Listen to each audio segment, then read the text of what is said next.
This interview with Irwin Wilson is one of a series focusing on the recollections of longtime Jewish members of the Boulder community. Today is June the 1st, 2011. I am Shirley Steele. Marvin Wolf is filming. Ernie, it's your turn. Well, I was talking about buying some land to build a house. Do you want to go back to the beginning and talk about when were you born? Oh, start again? Yes, start again. Okay. I was born in Yonkers, New York on May 8th, 1921. Yonkers was known for the Otis Elevator Company and for the Boyce Thompson Institute, which was a botanical garden. Later, when I went to Scottsdale, Arizona, I found that Boyce Thompson had a botanical garden down there as well. Well, at any rate, when I went to see this man at the Boyce Thompson Institute, who had invited me to give a lecture on work I was doing, he said to me, "I had no idea you were so short." Well, I was pretty quick on the draw in those days, and I said, "I'm not short. I fit exactly between the top of my head and the floor." He didn't think it was funny.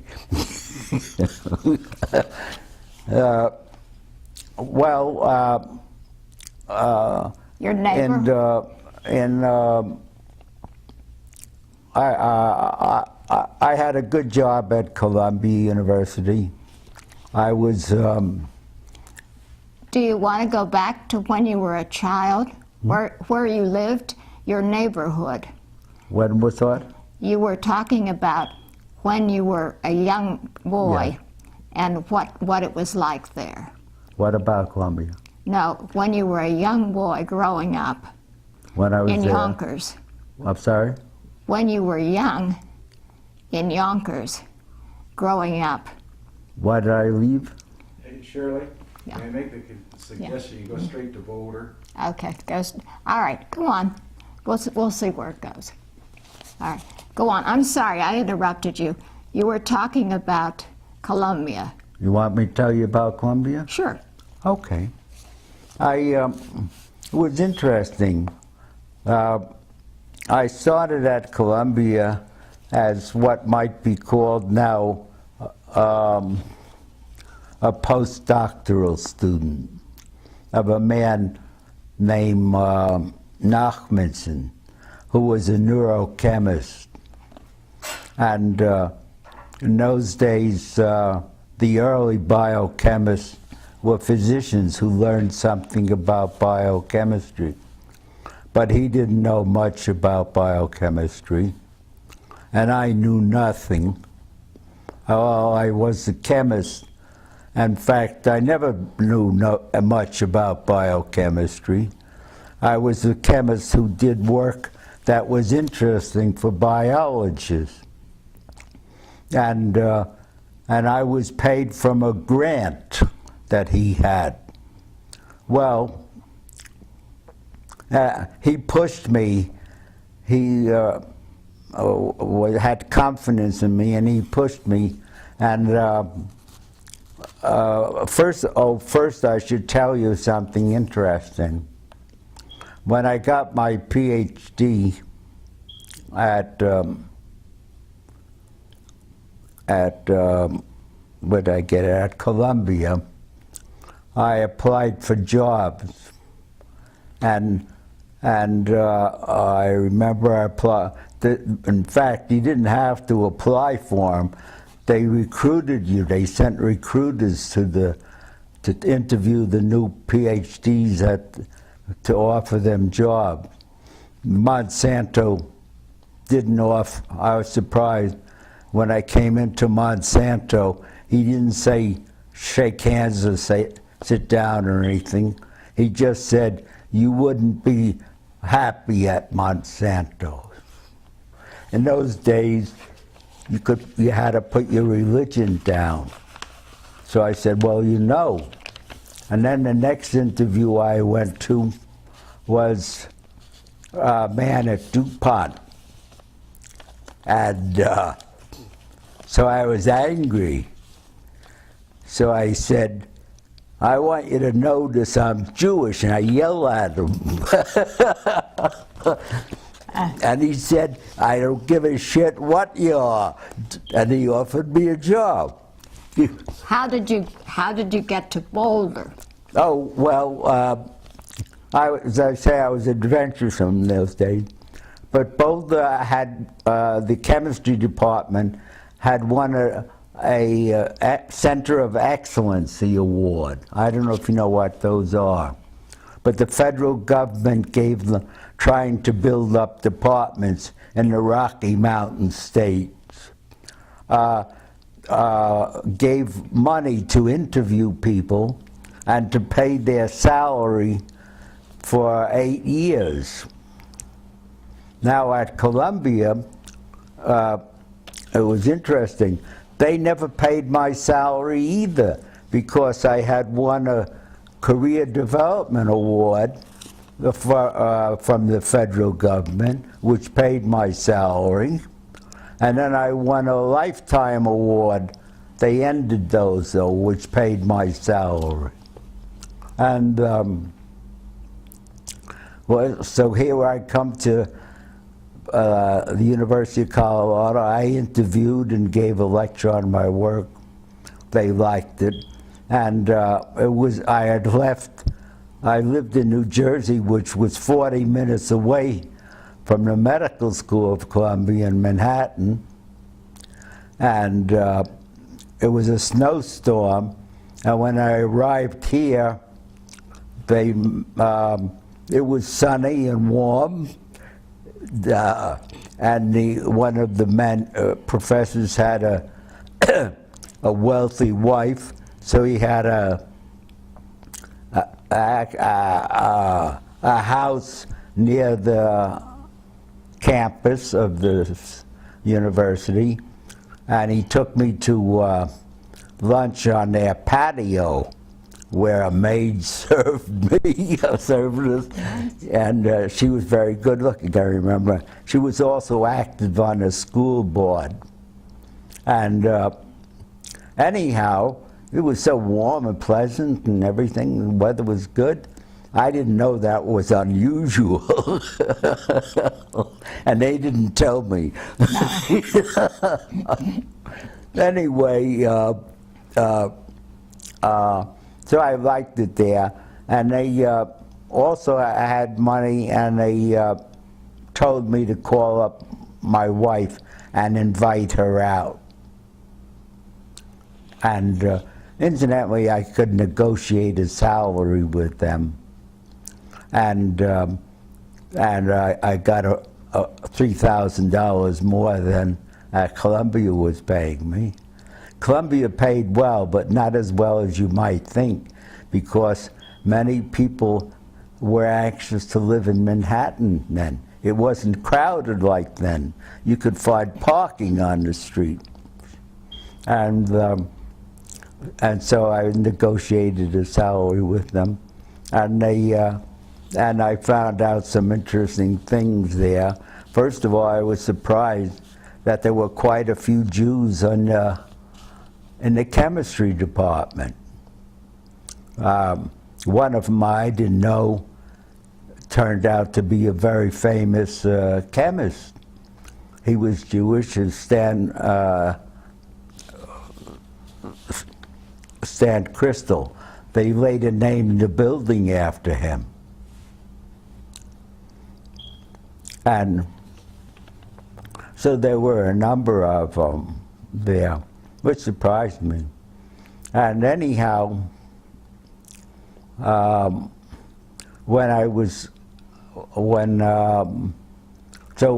Norma came out, and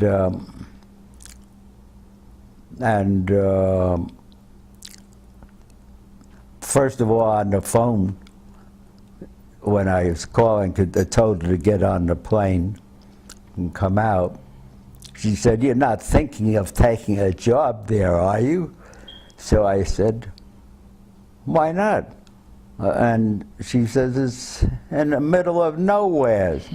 And I said, and I told this at an interview before, I had forgot about Denver, so I said, "It's only an hour from Cheyenne."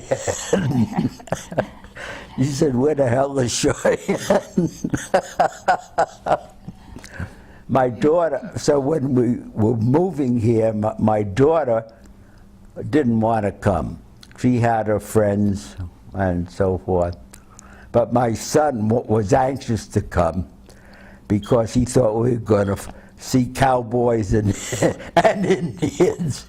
And so did I. I even bought a cowboy hat. Well, anyhow, she liked it here, and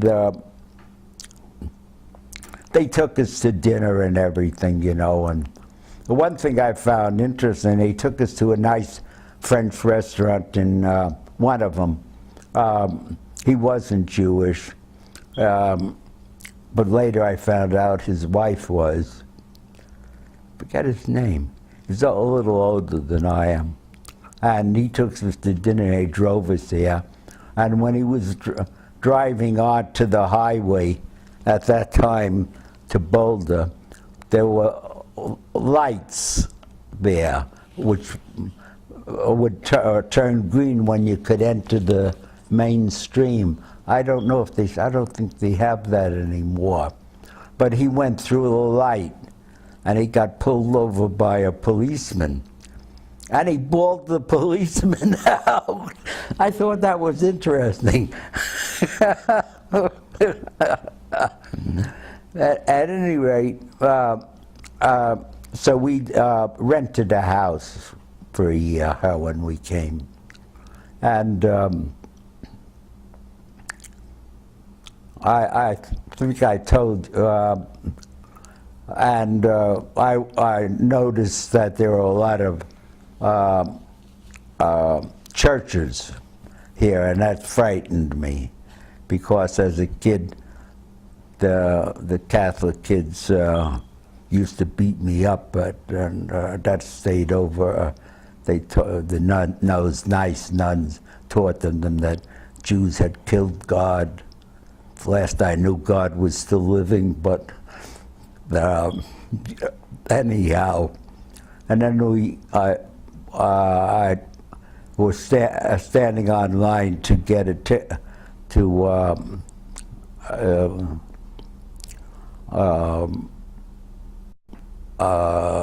at the movie house, when the guy said, "What are you people doing here?" And I said, "You people, what does that mean?" He said, "You know exactly what it means."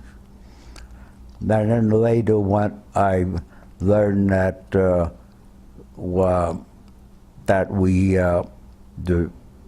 realtors had been showing Jews, had brought them all Jewish people to one area. Were segregating them. Anyhow, I decided to build the house, and I negotiated with a man who owned some land. I think he wanted $7,000 for that land, and so I tried to negotiate with him, and he said, "You're not going to Jew me down." So it was the second incident or so. But anyhow, we did build that house there. He also built his father had been a general contractor. I forget his name.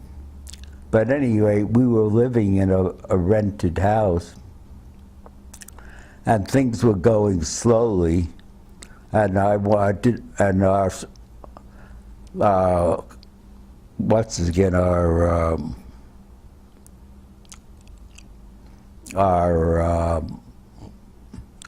furniture was in, which they had paid for moving too, under the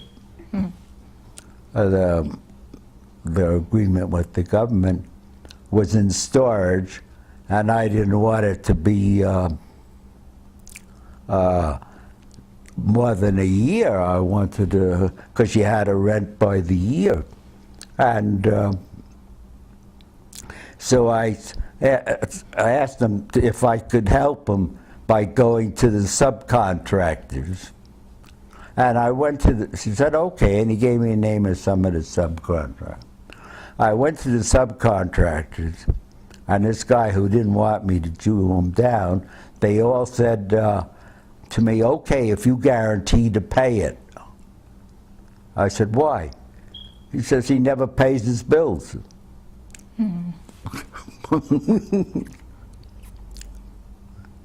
Later on, we had plans for a building. You didn't need an architect.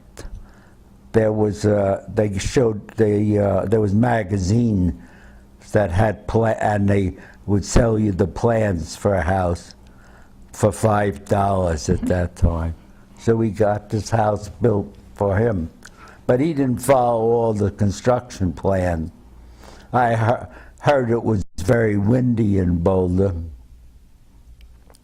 and so I wanted. They were used to putting on the siding half some kind of cardboard and then plywood alternating. Well, he didn't. He did all the cheaper stuff on it. But at any rate,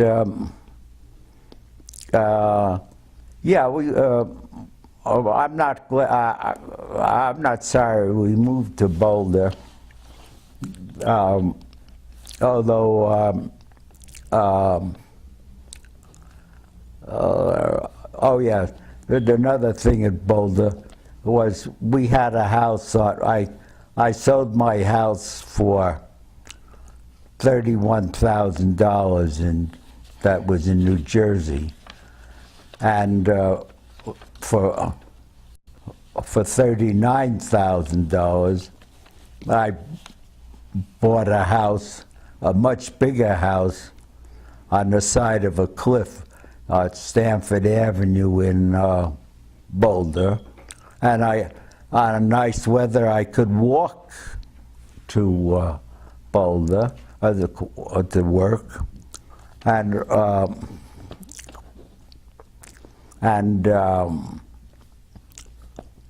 I gave up quite a bit in leaving Columbia, because I could go to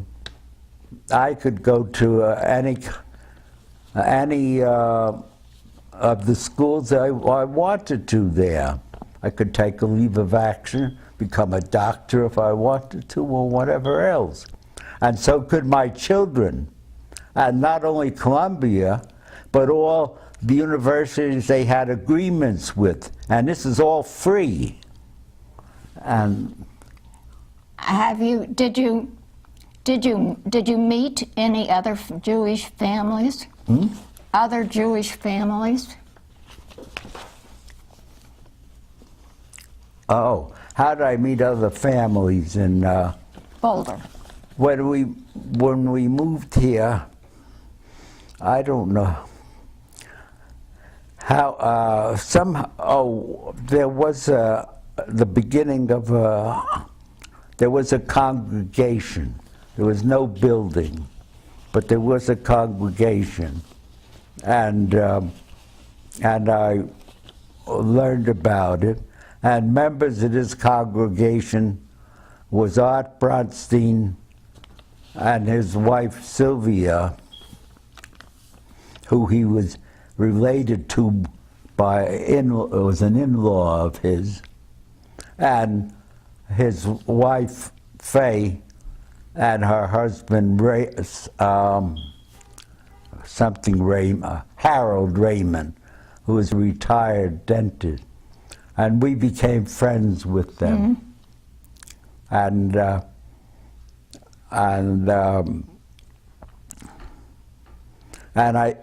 we used to meet someplace to hold services, just a few of us. I think it was the telephone company had an auditorium, and they let us use it. But anyhow, eventually we got enough money to buy some land, and we bought that land. I think it was owned by a church, and or maybe it wasn't, but it was near a church, and we eventually got a mortgage. Banks didn't like to lend mortgages because they were useless, because they couldn't really foreclose on a really religious organization. Yeah, but they did loan us the money. And eventually, and we built that I remember the architect name was Joe Goldberg. And it had a flat roof. And something was wrong with the roofer because it kept leaking. Yeah, eventually that got finished.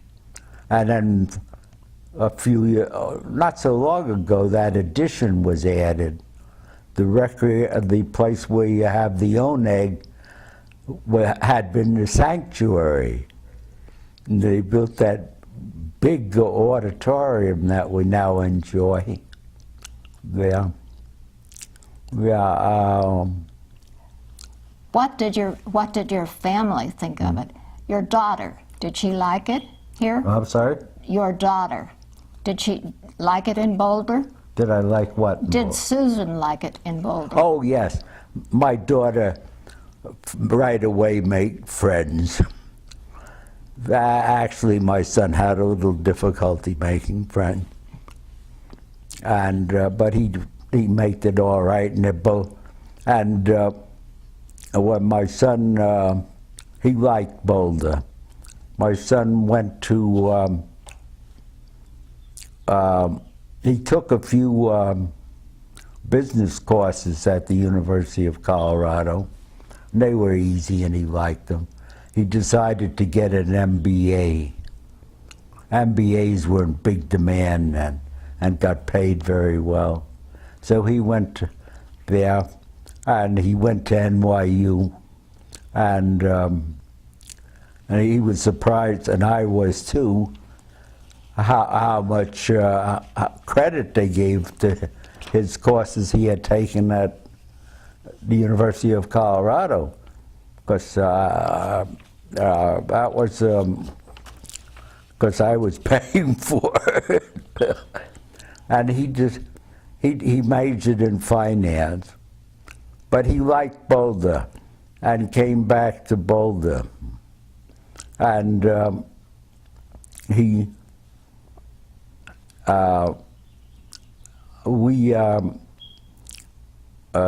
Norma and I wanted to live in downtown Boulder. So and we knew the man who built this building, one of them, Peter Staten, who was a good friend of my son Michael, and he let us make a lot of changes in this place. And anyhow, we moved here. My son, I sold my son the house, big house. At least it seemed like a big house on Stanford Avenue. And he became a day trader, gambling on the stock market. Most of them lost their shirt, but he made a fortune. Okay. And retired so he never worked a day in his life.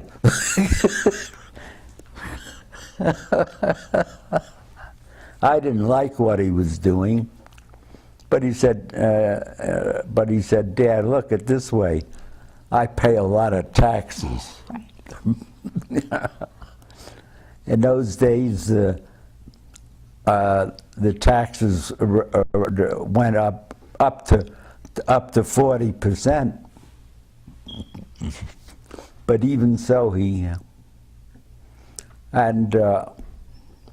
I'm glad he moved here because he lives in Boulder, and so does my daughter, and they're wonderful to have living right here. Right now, in my old age, they do everything for me. The Art Bronstein, who's older, drives me to the synagogue on Friday nights, and the kids do all my shopping for me. They take me to the doctor, take me to the dentist, and so forth. Take me out to dinner, and in fact, they did last night.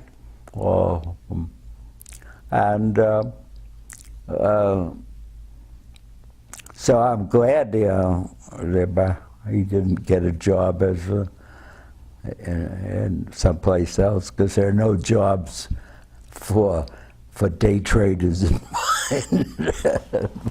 How do you think, how is it different today? How is it different today for Jewish families? How was my what? How is it different today? Today? Yes. For Jews? Yes, in Boulder. In Boulder, I think it's all right. Okay. You know, when I'm sure I was Bar Mitzvah, but I don't remember any Hebrew. But at any rate, in those days, what learning Hebrew meant was to be able to read the symbols and say them, not understand them.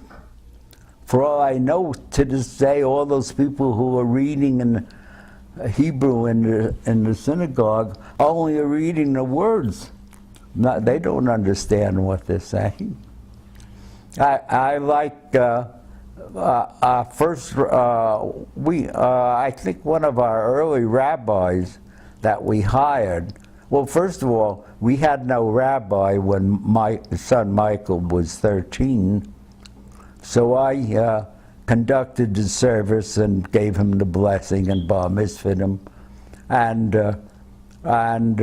I did it in English, and I guess people must have noticed that. And I still remember the blessing.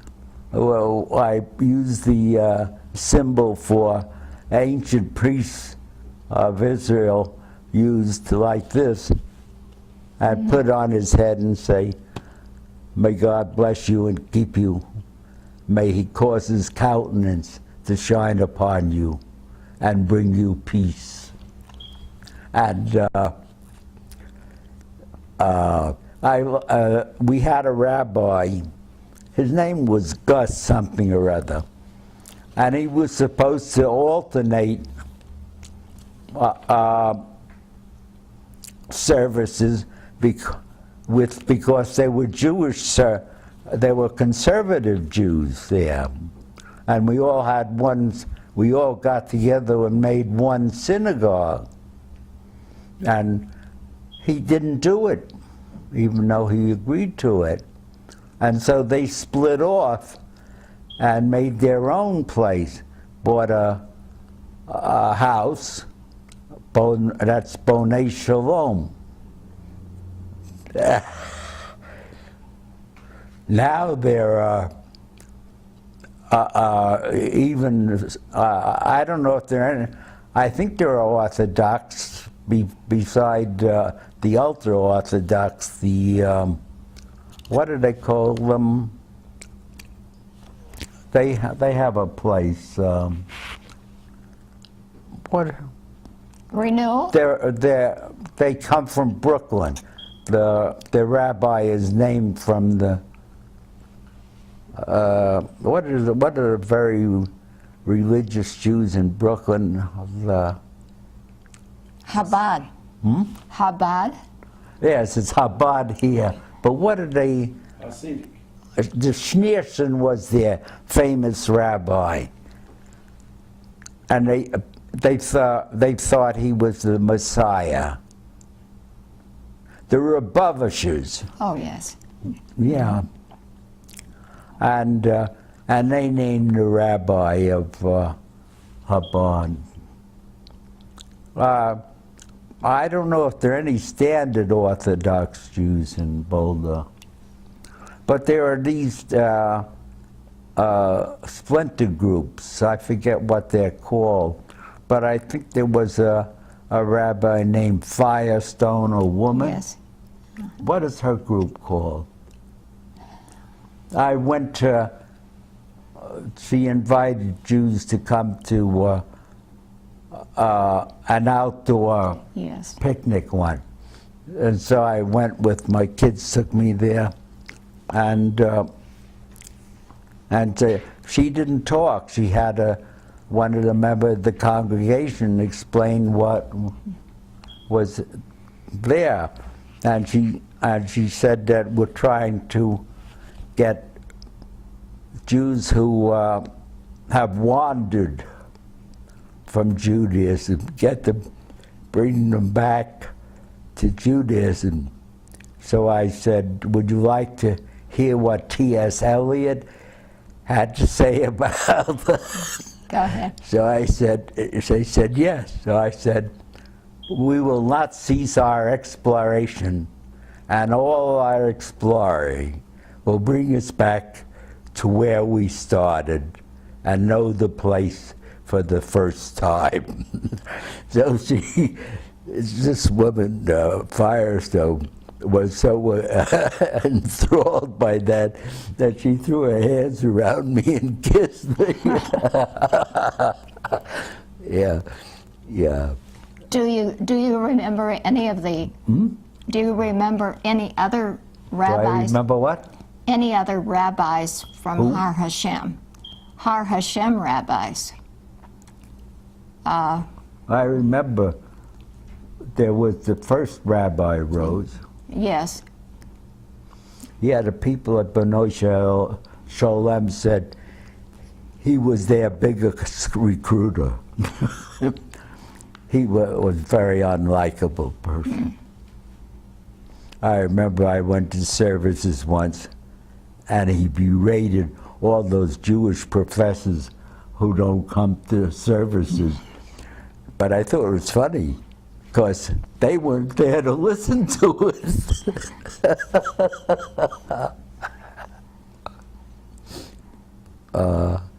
Yeah, I'm well satisfied. I once told my son the greatest sin in Judaism is to marry outside your religion. And I said, that's no problem, though, because no Christian will marry a Jew.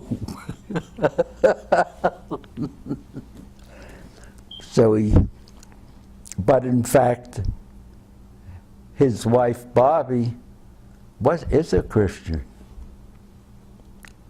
And my son-in-law, he's nothing.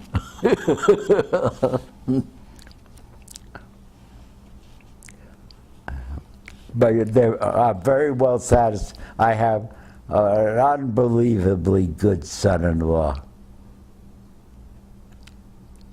Yeah. Are you happy that you came to Boulder? Are you happy that you came to Boulder now? Yes. Yeah.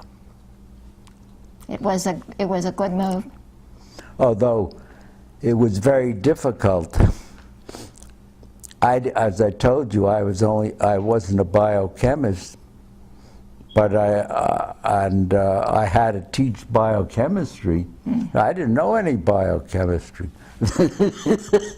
So I stayed one chapter ahead of the class. And it was no fun teaching here, because I told my son Michael that 30% of this, there's a 50% absenteeism. Only about half the students show up to class. And I told him 30% of my son took the course with me. So 30% of the students cheat. And he said, no, 50% do. And you know, one of the things he told me, I should have noticed it myself, how the girls cheat. Well, first of all, the first lecture, what you had to do was go over what they were supposed to have read. And so the first lecture, I used to try to impress them what fun it was to learn. To this day, I think it's a lot of fun to learn things. So I used to tell them, these 18-year-old kids who are away from home for the first time, and their hormones are flowing, that learning is more fun than sex. Then I changed it, okay, so it isn't, but it lasts longer. Yeah.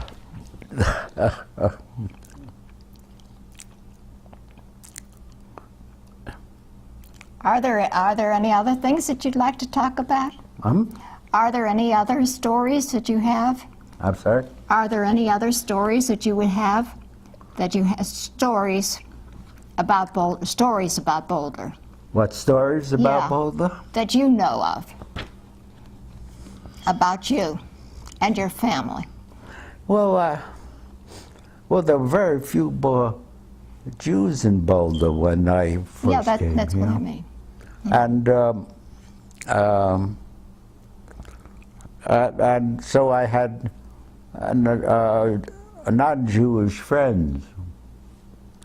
And one of the things that I thought was interesting was that my non-Jewish friends, mostly from the university and younger, thought that all Jews knew each other.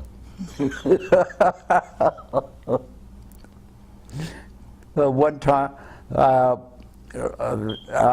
was pleasantly surprised when some of the younger people who I liked in the university, Ollie and Diane Norman, invited us to a hot tub party. Remember they used to have hot tub parties? And Nora and I said, sure, we'll come. And then they said, by the way, we don't wear bathing suits or anything. So we chickened out.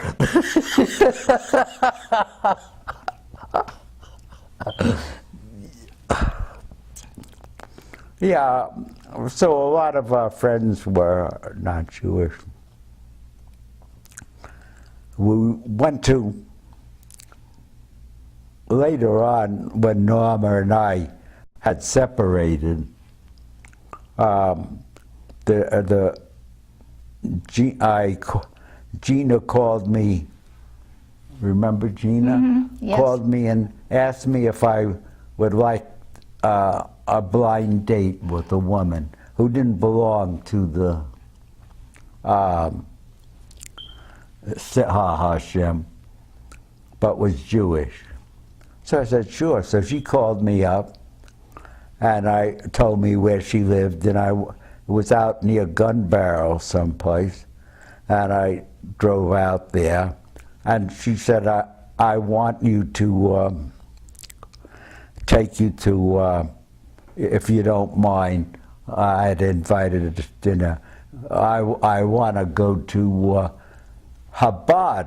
They were having a dinner. There was a kosher caterer, and she instructed me to get there. She wasn't sure of the way, and she made a few mistakes. We got there, and it got there, and in there, and it was to a dinner, and she was getting it free because they wanted her to. She couldn't afford it. I still remember it was $52, and but part of that was a donation. And there was Arthur Bronstein and his son Michael. I was surprised to see them there. And so I sat down at the table with them. We sat down at the table with them. And then I looked up, and there was this couple who Norma and I went out to dinner with on occasions, Tad and Carol Cook. Carol Cook had been a high school teacher. She retired early. She didn't like teaching. She went to Catholic schools all the time. Well, her whole life was spent in Catholic school. Mm. She was surprised when I told her that Jesus was Jewish.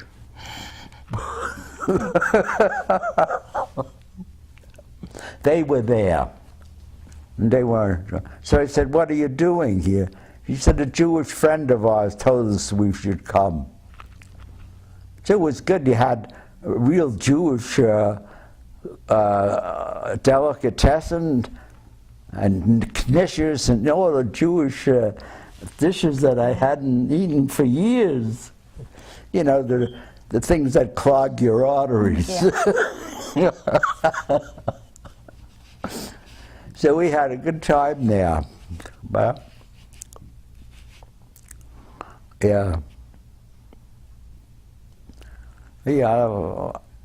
So I don't know whether there's any standard Orthodox Jews in Boulder. When I was living in New Jersey, I didn't care about it, Norma didn't care about it, but my mother and Norma's mother wanted us to name our children. So I called up the, what's this again? There was only in Fairlawn, where we lived, what is it?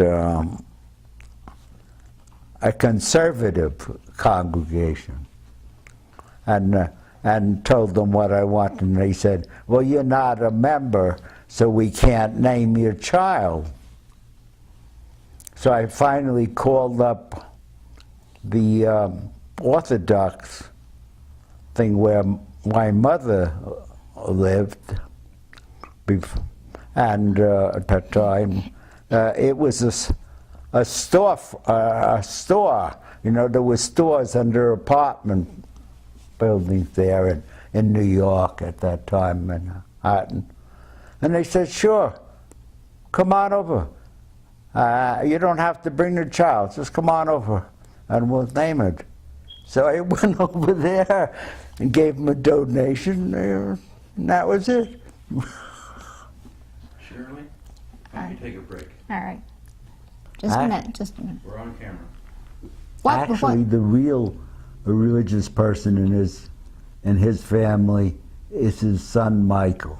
We're talking about Art Bronstein. Art Bronstein, yeah. Do you remember any other people in the Jewish Fellowship? Well, yeah. Or maybe we already had a Jewish fellow thing. Mark Dubin and his wife Alma.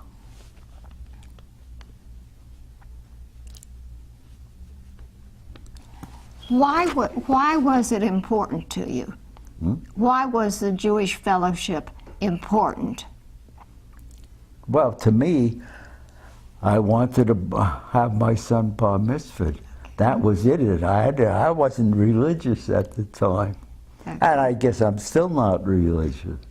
Although I'm pretty much a regular at services. I believe in God only because I don't want to not believe in God. You know, as a scientist, I know that the Big Bang occurred spontaneously. Yeah. I think you got it, Shirley. Yeah. Ernie, thank you. Thank you very much.